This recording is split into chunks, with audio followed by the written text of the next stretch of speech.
course, I know one of the main positions that always gets talked about is the quarterback position. Knowing you had Anthony Thompson transferring in, wasn't going to have much of a summer with you guys.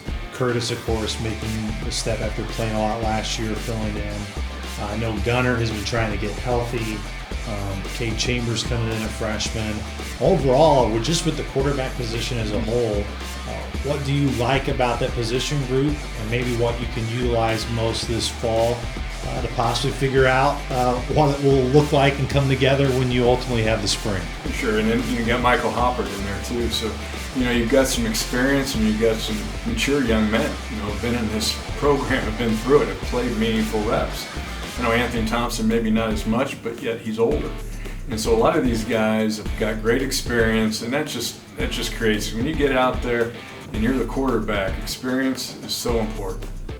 I don't know how much maybe you want to expand on it, but obviously you've had always really great coaches to be a part of your staff during your time here.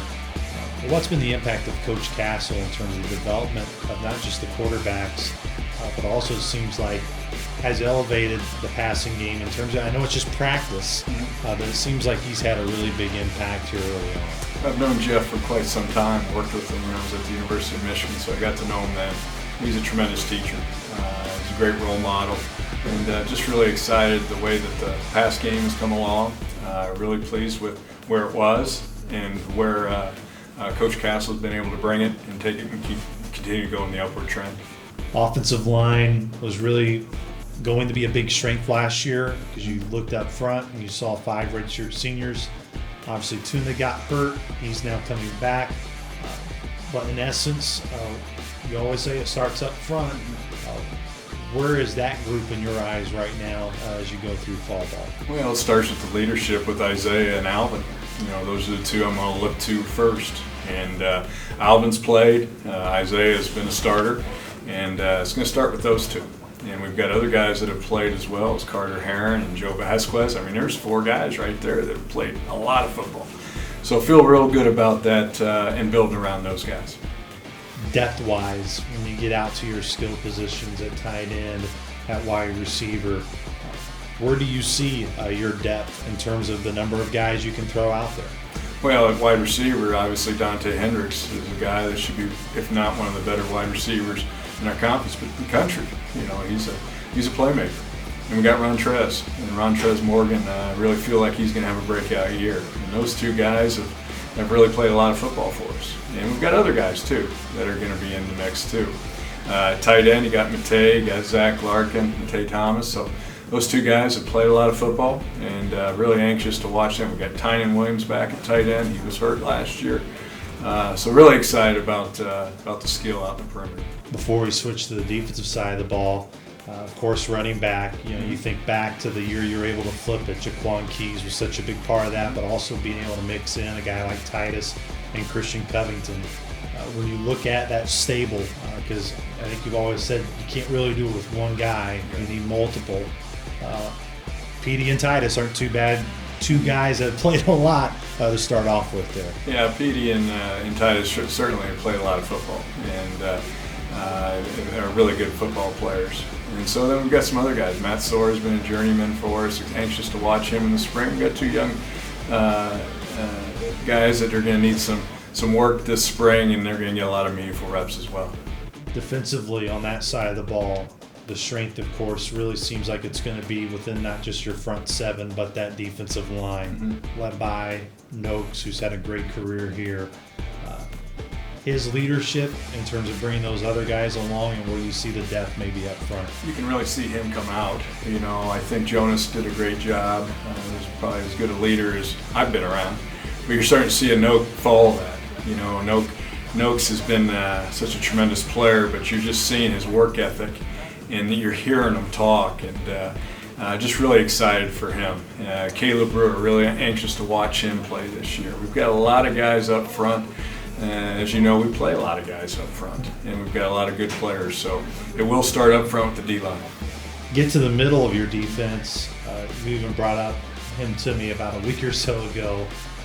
Kelvin Broom has been in your program. Just, I don't want to say unfortunate, because he's been behind some really good guys, but from Cottrell Moss, Clayton Glasgow to, of course, Jonas Griffith. Now it's really a chance for him to show his leadership in that group. I don't mean to just single out Kelvin. There's many other guys there, but for you as a coach to now really see Kelvin get more of a chance because he's been behind some really big kegs in your program. Well, I'm really excited for Kelvin. He's been behind some really good football players, and just anxious to watch him. And I won't be surprised, but I think some will be, how good of a player he is. He's played behind some really good football players. So really excited for Kelvin. He's waited his time. He's been patient, and now he's going to take off. Just watch. Who else in that room at this point do you think can really be there with Kelvin? Maybe not just be there with Kelvin, but help elevate that group as well there in the middle. Well, we got some other guys, Davion Higgs, Heath Stevens. Those are guys, obviously Davion's been in our program, and he's really started to come on at the end of last season. Matt Thompson's played a lot of football for us. And we got some young guys too. And this spring and this fall, I guess we'll really help those guys in getting out there. On the back end, probably the same way with everybody, but you mentioned just getting out there, just getting reps. Not just maybe those guys on the back end, but how important is it just as a defensive group just to get those reps and get some of those live reps here in the fall? Well, I think a lot of it is just the timing and the speed of the game. And when you're in the secondary, that's all of it. And being able to play fast and think fast, and that's what you have to do. You have to be reactors when you're back there as a secondary player. But really anxious to watch Mike Thomas. Last year he was kind of learning the position. Now he knows the position. So I expect great things from Mike.